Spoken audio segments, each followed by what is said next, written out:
Zani is already facing heavy team restrictions by wanting Pheobe, but are you also telling me that she doesn't have any good weapons? What is Kuro doing?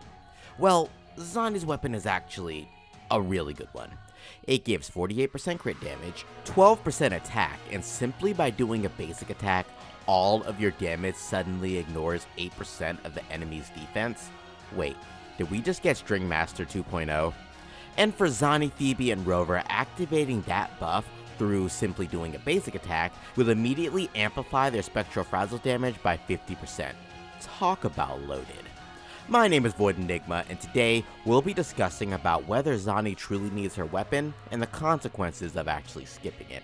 We'll also touch briefly on which is more important, Pheobe or her weapon. Make sure to subscribe and like the video, and let's dive right into the void. The weapon is loaded, don't get me wrong, it is her signature, but let's compare it to every other weapon Zani can use. Firstly, if you use any other weapon, you instantly lose the team-wide 50% Spectral Frazzle buff, but that's expected from a signature, right?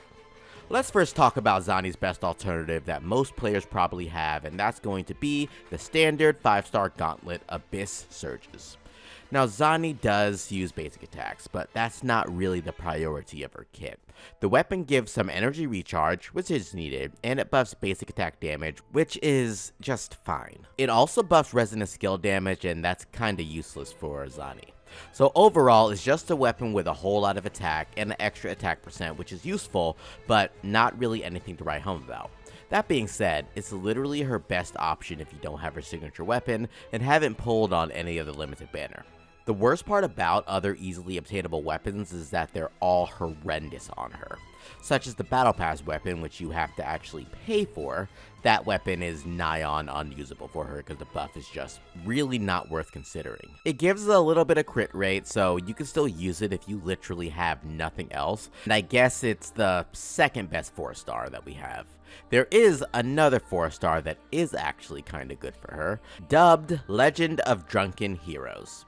Now, this weapon does have a decent boost based on how many debuffs the enemy has, and you'll always have debuffs thanks to Spectro Frazzle. The weapon itself will give you a maximum amount of 68% attack, and that's considering that you have all of the refinements. It's still, at the end of the day, not that great because all you're getting is attack. It'll be fine, but it's not really giving anything else beyond that.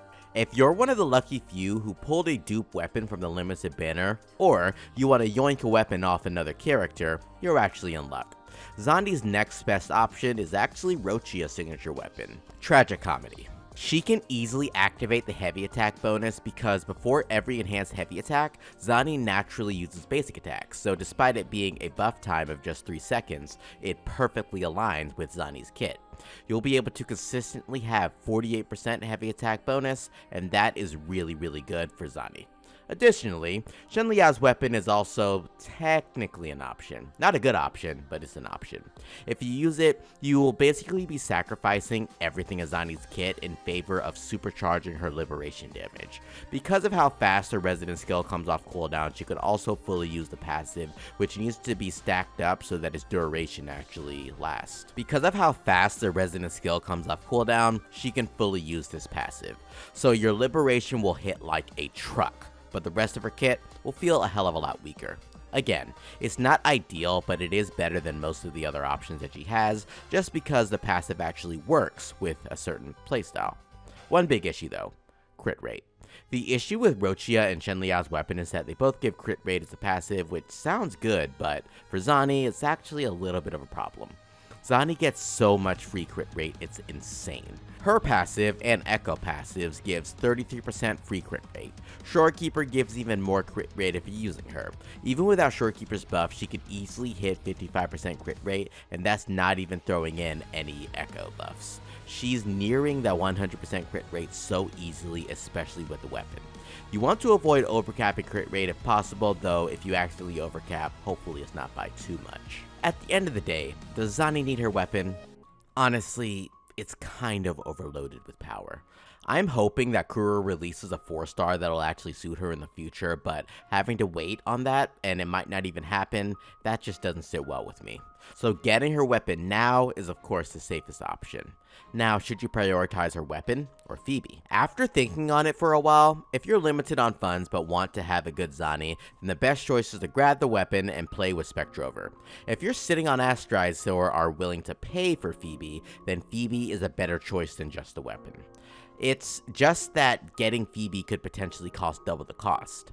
If you get lucky and still have resources, hopefully you can grab the weapon too. Remember that if you're really efficient at a quick swap playstyle and you're fine running Spectro Rover as your support, then prioritize the weapon. Otherwise, grab Pheobe. What's insane though is that this weapon is actually universally good on everyone. Just looking at it, you get 12% attack, and then you ignore 8% of defense because every character is going to be using a basic attack, and then it gives a standard 48% crit damage.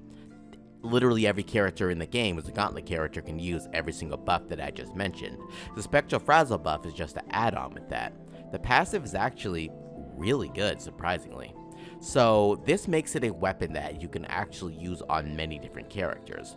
I'm not saying that this is a good reason to pull for it, but I am saying that, you know, it's kind of a good weapon to pull for either way. So, how are you guys feeling about gearing Zani? She's definitely shaping up to be a character who needs a premium teammate and a premium weapon to truly feel insane. But honestly, when you do build her right, she absolutely melts everything. It feels like a fair trade-off for me, but it doesn't sit right with me at the end of the day. I just wish she applied a little Frazzle herself, as that would even out the whole thing and even the playing field. Comment down below what your thoughts are on the matter. I'm really curious to hear what you all think about this whole situation. If this video was helpful, make sure to subscribe and like the video. I'm really looking forward to seeing you all on Zani Day. I mean the anniversary patch day. This has been Void, and Enigma out.